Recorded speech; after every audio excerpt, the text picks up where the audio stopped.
Pemirsa, sidang pra-peradilan Peggy Setiawan sebagai tersangka pembunuhan Vina dan Eki di Cirebon 2016 silam akan digelar esok Senin. Ini merupakan sidang yang kedua kalinya setelah pada 24 Juni lalu sidang pra-peradilan Peggy ditunda karena pihak termohon Polda Jawa Barat tak kunjung hadir. Untuk sidang besok, pemirsa, sidang akan tetap dilanjutkan meski pihak Polda Jabar tidak hadir.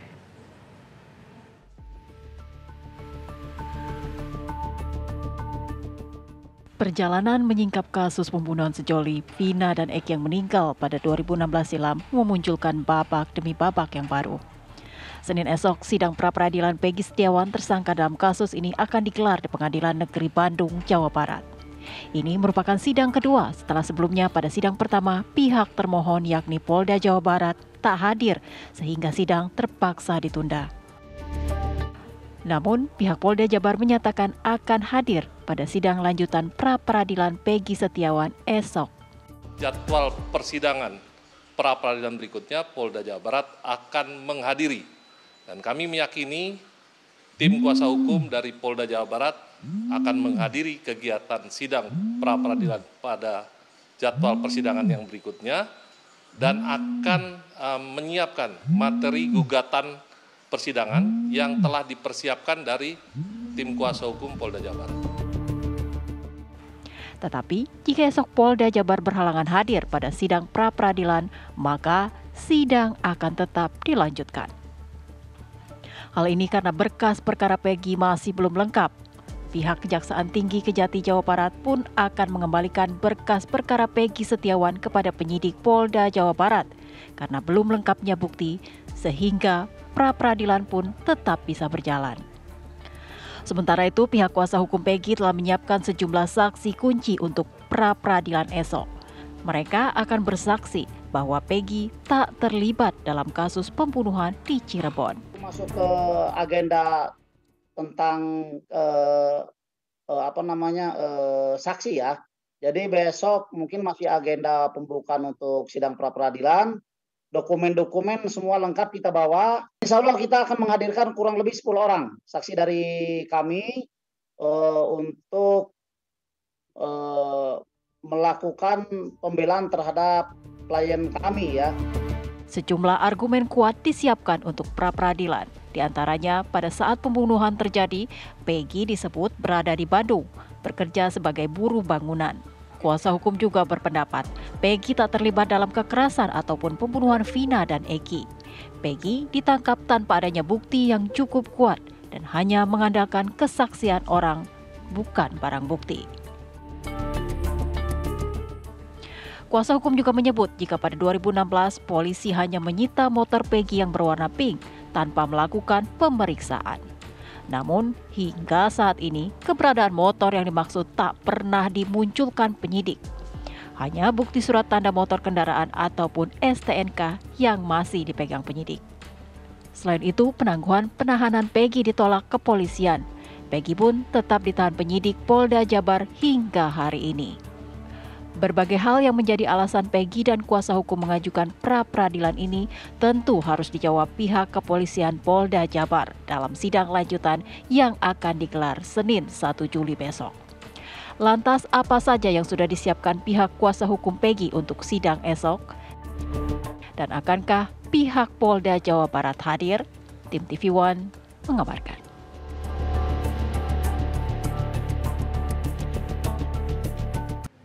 Pemirsa, setelah sempat tertunda selama seminggu, sidang pra-peradilan Peggy Setiawan akan digelar besok oleh Pengadilan Negeri Bandung, Jawa Barat. Kuasa hukum Peggy mengaku punya bukti kuat bahwa penetapan Peggy Setiawan sebagai tersangka telah menyalahi prosedur. Ya, mereka juga meyakini Peggy Setiawan merupakan korban salah tangkap. Akankah gugatan Peggy Setiawan ini dikabulkan oleh hakim pemirsa atau justru mungkin sebaliknya? Untuk membahasnya telah bergabung bersama kami ada kuasa hukum Peggy Setiawan, yaitu ada Mas Tony RM, kemudian juga ada pakar hukum pidana, Profesor Hipnu Nugroho, dan juga ada Ketua Harian Kompolnas, yaitu ada Pak Beni Mamoto. Selamat sore semuanya. Selamat sore Mbak. Selamat sore Pak Beni, Pak Tony. Ya, pertama saya ingin ke Mas Tony terlebih dahulu. Kuasa hukum Peggy ini tampaknya yakin banget Peggy Setiawan akan menang besok dalam sidang pra-peradilan. Apa saja bukti yang disiapkan oleh kuasa hukum sehingga meyakini bahwa ini benar-benar kuat posisi Peggy? Ya, saya ulangi lagi untuk mengingatkan bahwa penetapan DPO ataupun penangkapan Peggy Setiawan ini menurut penyidik itu kan berdasarkan putusan pengadilan. Putusan pengadilan atas nama 8 terpidana itu ada 3 DPO ya, diantaranya Peggy alias Peron. Nah kemudian ditetapkan DPO oleh Polda Jawa Barat Peggy alias Peron. Kemudian yang ditangkap ini Peggy Setiawan, sehingga ini orang yang berbeda. Menurut kami kalau orang yang berbeda seharusnya dilakukan dulu pemanggilan, kemudian penyidikan, karena penyidikan ini untuk mencari pelakunya dengan menemukan minimal 2 alat buktinya untuk menetapkan tersangka. Nah ini tidak dilakukan karena dianggap Peggy Setiawan adalah Peggy alias Peron, ditangkap saja ya. Setelah ditangkap kemudian ditetapkan sebagai tersangka. Nah itu ada dokumen pemberitahuan penetapan tersangka kepada keluarga atau kepada penasihat hukum, itu ada, itu rangkaiannya kami baca. Sehingga ini orang yang berbeda ya dari DPO kok langsung ditangkap kemudian ditetapkan tersangka. Sementara penangkapan itu harus minimal 2 alat bukti. Makanya hal inilah yang akan diuji di pra-peradilan. Kemudian yang kedua, alat bukti yang dimiliki penyidik yang dilampirkan, yang diberkas dalam berkas perkaranya Peggy Setiawan itu sudah pernah diajukan ke Kejaksaan Tinggi Jawa Barat pada tanggal 20 Juni 2024 dan pada tanggal 24 Juni 2024 Kejaksaan Tinggi Jawa Barat telah memberitahukan kepada penyidik P18 bahwa ya, alat buktinya kurang lengkap. Alasan Kejaksaan Tinggi dalam konferensi persnya yang disampaikan oleh Kasipenkum Pak Cahya mengatakan bahwa berkas perkara ya, itu belum memenuhi syarat material dan formil. Kemudian alat bukti yang ada itu belum memenuhi unsur itu. Jadi udah diuji oleh jaksa. Sehingga kami yakin ya, nanti pra peradilan ini alat bukti yang dimiliki penyidik ini kami yakin ya tidak akan kuat, tidak akan bisa menetapkan Peggy Setiawan sebagai tersangka. Meskipun ada alat buktinya, tetapi kualitasnya kami jamin, kami yakin sekali itu kualitasnya tidak ada korelasinya menetapkan Peggy Setiawan sebagai tersangka. Baik, kita ke Pak Beni. Pak Beni, ini tim kuasa hukum Mas Tony ini berapi-api sekali, tidak yakin bahwa alat bukti dari pihak kepolisian cukup, karena kita lihat di sidang yang pertama, sidang pra-peradilan pertama juga tidak hadir, kemudian P19. Nah, komentarnya seperti apa? Silakan Pak Beni. Ya saya mendukung Pak Tony, harus yakin. Kan ini mau adu pembuktian. Ya. Jadi kalau kita mau maju adu pembuktian harus optimis dulu, yakin, karena nanti akan diperhadapkan dengan pihak lain yang juga yakin. Nah disitulah di forum nanti akan diuji oleh hakim, apa yang disampaikan nanti, bagaimana penilaian hakim. Jadi marilah kita ikuti nanti sidangnya, saya yakin akan menarik sekali, karena atensi publik sangat besar. Semua ingin tahu, semua penasaran, dan mudah-mudahan nanti terjawab melalui proses persidangan ini. Baik, lalu apa yang menyebabkan polisi ini ketika pada saat sidang pra-peradilan minggu lalu tidak hadir, kemudian berkas yang diajukan ke Kejati Jawa Barat juga dikembalikan alias P19. Ini sebetulnya apa yang menyebabkan seolah-olah kayak polisi ini tidak siap di mata masyarakat? Iya, jadi seperti yang sudah dirilis oleh Humas Polda Jabar, bahwa alasan yang disampaikan adalah pada saat itu ada kegiatan yang bersamaan. Karena memang yang menerima kuasa ini Bitkum Polda. Ya. Jadi bukan dari Serse, tapi Bitkum Polda. Tergantung kesiapan dari Bitkum Polda, apakah mereka sedang ada agenda dan sebagainya. Itu sudah disampaikan dalam rilis yang lalu. Kemudian menyangkut masalah pembuktian ini, sekali lagi marilah kita sama-sama nanti mencermati tahap demi tahap yang nanti yang disampaikan oleh pihak Pak Tony, kemudian nanti kita juga menunggu apa tanggapan atau jawaban dari pihak kuasa Polda Jabar, dalam hal ini Bitkum Polda Jabar. Ya, nah sekarang saya ingin ke Prof. Ibnu. Prof. Ibnu, kalau besok seandainya pihak berwajib berhalangan hadir, pertanyaan selanjutnya apakah sidang tetap akan dilanjutkan? Dan kalau seandainya ada berkas yang belum beres, kemudian dikembalikan, apa sih yang bisa kita maknai dari hal tersebut, Prof. Ibnu? Ya, begini Mbak, kalau bicara konsep, ini kan persidangan perdata. Persidangan perdata itu seseorang tergugat punya hak untuk melakukan suatu pengunduran. Bisa 1 kali, bisa 2 kali, bisa 3 kali. Nah itu. Kalau sampai 3 kali tidak hadir, hakim wajib memutus first take, putusan tanpa hadirnya termohon atau terpidana. Nah, sekarang pertanyaannya, besok itu kan sudah mulai sidang. Hakim juga punya kewenangan untuk menentukan besok harus sudah dimulai. Karena apa, Mbak? Dalam pra-peradilan itu adalah acara cepat. Acara cepat itu 7 hari selesai. Sedangkan pokok perkara sedang berjalan di kejaksaan. Disinilah saya kira kejar-kejaran waktu antara pra-peradilan dengan pokok perkara itu sangat menentukan sekali. Jadi dalam suatu sistem peradilan pidana, jangan sampai permohonan pra-peradilan gugur. Karena dalam konteks ilmu, pra-peradilan itu adalah sebagai kontrol tentang sah tidaknya penahanan, sah tidaknya penetapan tersangka, sah tidaknya penyitaan, dan sebagainya. Kontrol-kontrol ini bagian dari pemberlakuan hak asasi manusia. Sehingga jangan sampai ketika kesalahan pada awal ini baru diketahui pada tiap persidangan. Itu suatu yang sangat kita sesalkan. Jadi mekanisme ini saya kira mekanisme yang harus ditempuh, dan Polri saya kira besok hadir lah. Apalagi besok kan tanggal 1 Juli, hari ulang tahun Polri, kan gitu kan.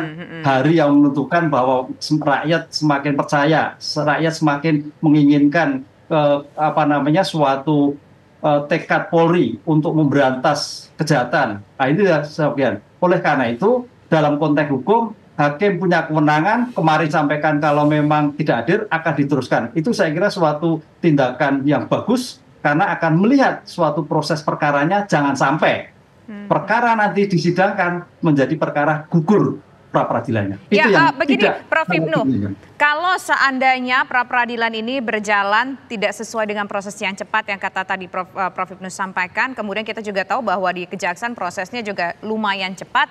Kalau seandainya ini sudah selesai di kejaksaan kemudian ditujukan kepada pengadilan kasus Peggy ini sebagai tersangka atau sebagai tersangka begitu ya, posisi pra-peradilan itu artinya bisa dikatakan gugur begitu, Prof. Ibnu? Oh belum Mbak. Jadi cut off-nya, lah ini istilah cut off-nya. Cut off suatu peradilan gugur apabila permohonan pra-peradilan apabila pokok perkaranya sudah mulai disidangkan. Sedangkan permohonan pra-peradilan belum selesai. Nah, disinilah makanya dalam suatu sistem tidak mungkin satu perkara 2 model persidangan. Jadi satu, yaitu apa? Pokok perkara sudah dimulidangkan. Jadi bukan dilimpahkan, disidangkan. Disidangkan itu artinya dibacakan surat dakwaannya. Itu, Mbak. Nah, ini saya kira kejaksaan juga butuh waktu lah. Sehingga kalau toh sampai kekhawatiran gugur itu ya agak berlebihan. Karena proses ini tadi Pak Beni mengatakan semua publik memantau, semua melihat. Sehingga jangan sampai menjadikan kejaran waktu menjadikan peradilan gugur karena ketidakprofesional dalam menentukan pra-peradilan ini. Baik, Pak Beni, ini kan berkas dari penyidik ini dikembalikan oleh Kejati atau P19. Kenapa kok berkasnya sampai dikembalikan dan apa yang membuat ini seolah-olah jadi tampak rumit? Informasinya masih akan kami bahas usai jeda, tetaplah di Kabar Petang.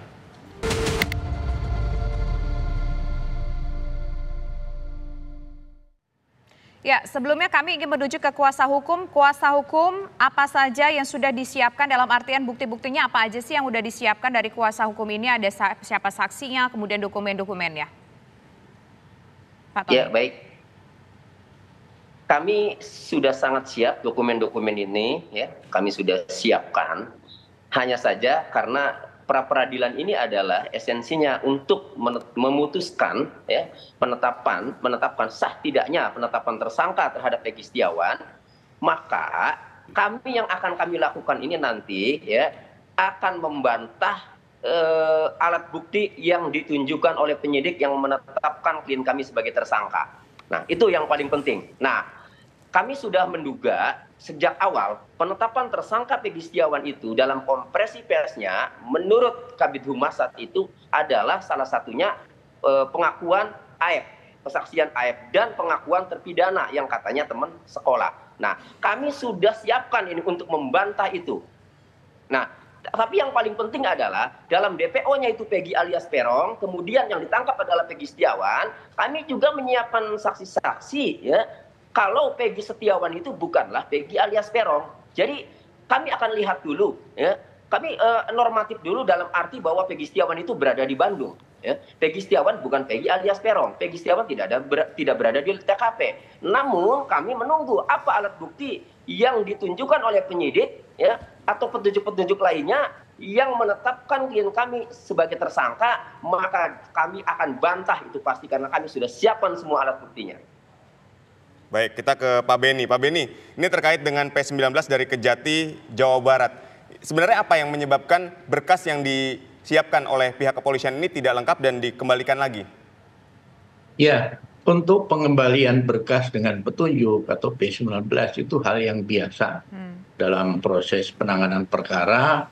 Bahkan ada yang berkali-kali, kita semua tahu kan ada berkas perkara, salah satu kasus yang menarik perhatian publik, itu sampai berkali-kali. Artinya dalam hal ini, jaksa memang perlu hati-hati dan perlu yakin, karena merekalah yang akan bertempur di persidangan nanti untuk membuktikan. Sehingga ketika masih ada kekurangan sedikit pun, pasti minta dilengkapi, ditambah, dan sebagainya. Dengan petunjuk-petunjuk yang harus dilengkapi atau dipenuhi oleh penyidik. Jadi di jajaran Polri itu P19 hal yang biasa.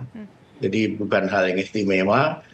Biasanya kalau kasus yang simple itu cepat sekali. Oke, Tetapi kasus ini berarti nggak simpel ya Pak untuk kasus ini cukup kompleks, Peggy Setiawan.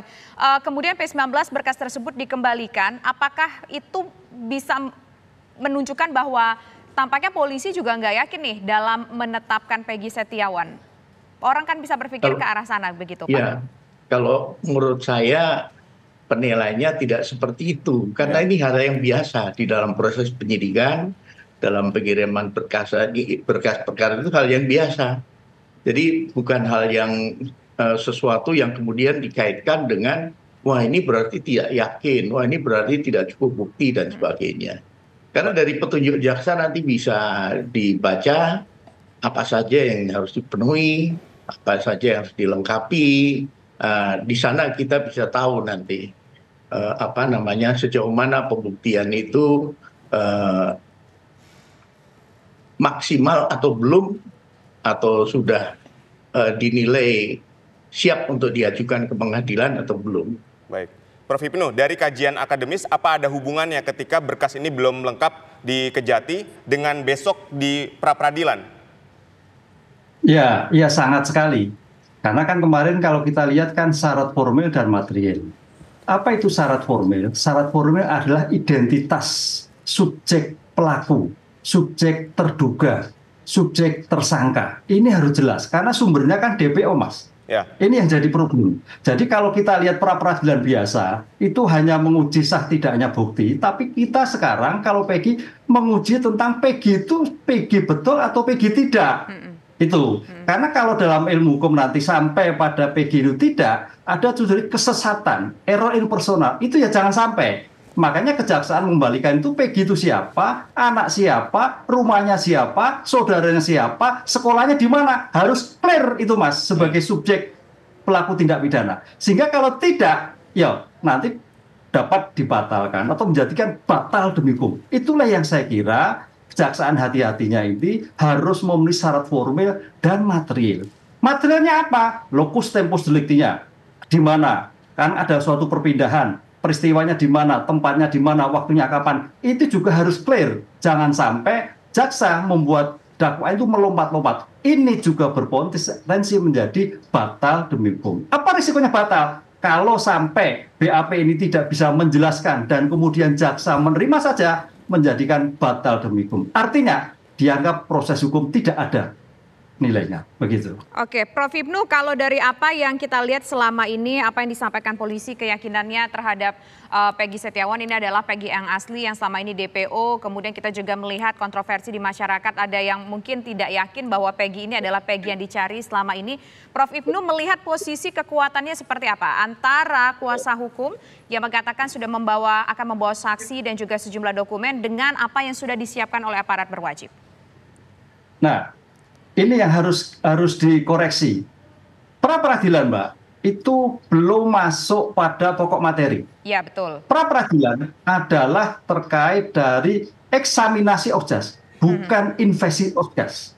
Tapi paling tidak dengan seperti ini Pak Tony sudah memberikan bantahan-bantahan, buktinya bahwa tidak akurat kan itu. Kemudian polisi juga memberikan buktinya seperti baru di situ. Tapi nanti hakim akan melihat apakah ini akurat dan tidak. Ini yang menarik. Karena memang mau tidak mau Mbak, dalam kasus ini bukan lagi eksaminasi, tapi juga masuk sedikit-sedikit investigation of justice. Karena apa? Menunjukkan bahwa Peggy ini asli atau tidak. Itu dulu yang penting.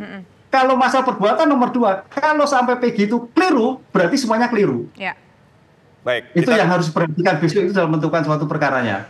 Baik, dari Prof. Hipnu kita menuju ke Mas Tony. Mas Tony, Anda yakin betul bahwa polisi ini salah tangkap dan Peggy Setiawan yang ditangkap saat ini bukan Peggy atau Peron? Ini seperti apa, Mas?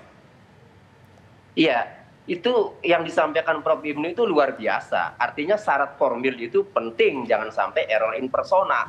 Ini sudah diuji, ya. Ketika berkas diserahkan kepada Kejaksaan Tinggi Jawa Barat, jawaban Kasipenkum Pak Cahya, Kasipenkum Kejaksaan Tinggi Jawa Barat Pak Cahya, berkas penyidik itu atas nama PS belum memenuhi syarat formil dan material.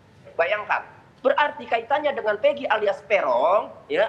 Kami yakin bukanlah Peggy Setiawan. Sulit itu untuk mencari petunjuk-petunjuk data-datanya bahwa Peggy Setiawan adalah Peggy alias Peron sebagaimana dalam DPO. Ini yang kami yakin, apalagi materialnya. Jadi kami ini sebenarnya, ya, karena sering ditanya sama presenter bukti apa bukti, ya kami jawab. Tapi dalam pra-peradilan kami tidak menunjukkan bukti saja, ya. Itu akan dievaluasi, akan dilihat itu oleh hakim tunggal.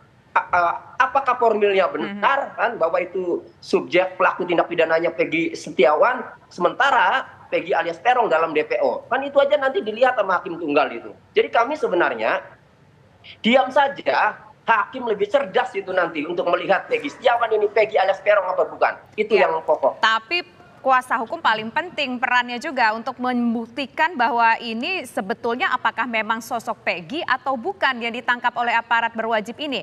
Nah, kalau begitu pertanyaan selanjutnya adalah apakah kuasa hukum mungkin punya bukti pembanding antara Peron atau Peggy yang dicari dengan Peggy yang saat ini sudah ditahan oleh aparat berwajib? Data pembanding itu punya enggak, Mas Tony?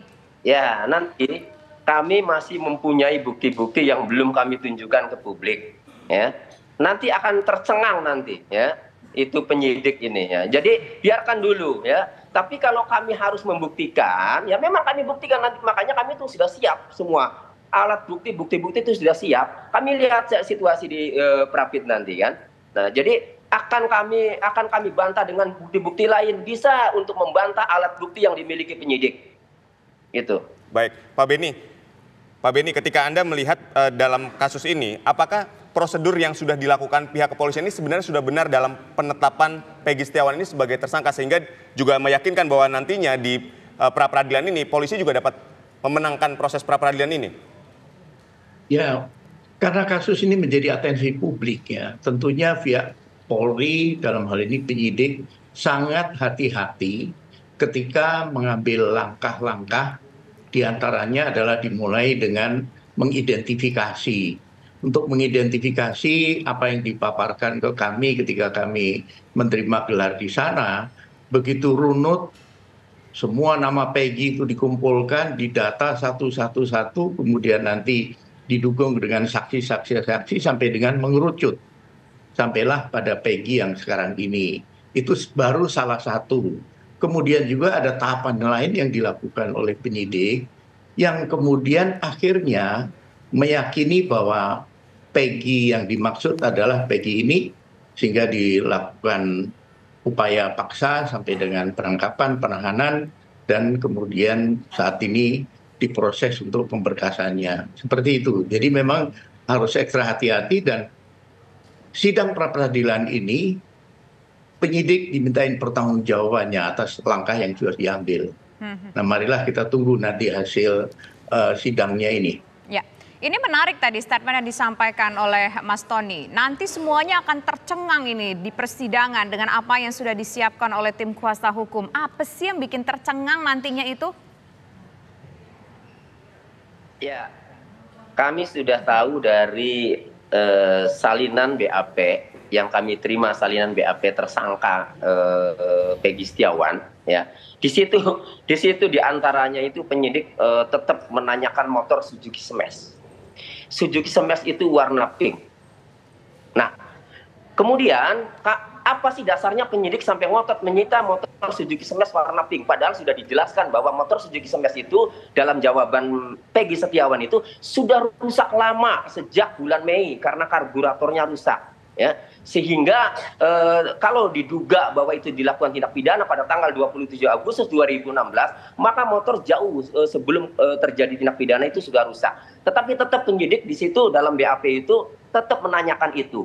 Maka kami menduga penyidik mempunyai informasi bahwa motor warna pink itu dan kemudian dirubah jadi biru itu berada di TKP. Kami mempunyai postingan bukti lain bahwa yang diduga motor yang ada di TKP itu adalah ada, nanti akan kami tunjukkan di persidangan. Baik. Baik, kita ke Prof. Hipnu. Prof. Hipnu, ini orang awam aja pengen tahu ketika sudah ada hasil dari sidang pra-peradilan ini, hasilnya ke arah mana, Prof? Baik itu ketika polisi menang ataupun ketika kuasa hukum menang. Ya, kalau toh polisi kalah, polisi punya kewajiban untuk menentukan subjek hukum yang lain. Sebetulnya siapa? Kalau terkait subjeknya. Juga termasuk buktinya. Kalau ternyata bukti-buktinya kurang atau bukti tidak bernilai, bukti harus dilakukan. Karena dalam proses pra-peradilan ini, Mbak Tisa, Mas Aditya, itu bisa berkali-kali. Artinya kalau sampai polisi ya nanti diajukan kembali sampai menentukan bahwa perkara ini adalah bukan Peggy. Atau kalau memang seperti itu, perkara ini harus dihentikan demi kepentingan hukum. Artinya bukti kurang. Sehingga Peggy ini selesai. Ya. Selesai, karena bukti kurang. Bukti itu ada 3. Demi kepentingan hukum, bukti kurang. Demi hukum, kalau terdakwa meninggal, tersangka meninggal. Demi kepentingan umum, kalau terkait dengan kepentingan negara. Dan terakhir adalah demi restoratif justice, demi keadilan. Ini sebagai bentuk kepastian seseorang yang diproses hukum ketika bukti tidak cukup terhadap untuk menentukan seseorang sebagai tersangka atau tidak. Baik, kalau misalnya Peggy Setiawan bukan tersangka, kompensasi yang diberikan terhadap Peggy Setiawan yang saat ini sudah menjalani tekanan baik secara fisik dan psikologis ini seperti apa? Ya, dalam undang-undang diberikan rehabilitasi dan ganti rugi. Disinilah saya kira PP 2018 memberikan suatu rekomendasi ketika seseorang dalam suatu persidangan, ketika suatu proses dinyatakan negara itu bisa penyidik, bisa jaksa, ya, melakukan kekeliruan, maka yang bersangkutan diberikan rehabilitasi, ganti rugi, sampai kalau nggak salah berapa juta, saya tidak hafal. Itulah saya kira negara sudah memberikan suatu argumen aturan bahwa ketika ada suatu kesalahan-kesalahan, maka negara wajib merehabilitasi dan wajib memberikan ganti rugi kepada Peggy yang bersangkutan. Baik, Pak Beni Mamoto, kalau seandainya nanti kita nggak tahu ya hasil persidangan ini akan seperti apa. Kalau menurut Anda, apa yang nantinya akan terjadi kepada polisi dan juga kepada Peggy kalau in case ternyata pra-peradilan Peggy ditolak dan juga pra-peradilan Peggy ini diterima? Jadi kita perlu menunggu dulu ya, proses ini kan baru mau berjalan. Jadi kalau kita berandai-andai agak repot juga. Tapi yang jelas sudah disampaikan oleh Prof. Hipnu tadi, tentunya ada resiko ketika pihak penyidik nanti dalam pra-peradilan ini kalah, kemudian nanti dari putusannya bunyinya apa, nah di situ akan dilakukan evaluasi. Apakah ketika proses penyidikan yang dilakukan itu ada kelemahan-kelemahan, itu nanti akan terungkap dari persidangan ini. Dan ini tentunya kami dari Kompolnas akan mengevaluasi di mana kelemahan-kelemahannya untuk nanti menjadi bahan masukan ke depan untuk antisipasi dalam hal menangani kasus-kasus, khususnya kasus-kasus yang sudah lama terjadi dan kemudian baru dilakukan penyidikan sekarang. Karena kita juga tahu banyak kasus ya yang sampai sekarang ini belum terungkap. Kematian mahasiswa UI di kolam atau di danau di UI, kemudian pembunuhan pelajar di Bogor yang ditusuk yang terlihat di CCTV, pembunuhan ASN di Semarang. Ini tentunya nanti menjadi tantangan tersendiri buat penyidik. ketika nanti sudah bisa mengidentifikasi pelakunya, nah proses pembuktiannya itu tidak mudah. Ketika pendekatan saintifik itu ada kelemahan-kelemahan. Seperti itu. Oke, baik. Terima kasih Pak Benny Mamoto, terima kasih Prof. Ibnu, dan terima kasih juga Mas Tony sudah bergabung bersama kami di Kabar Petang. Selamat sore semuanya.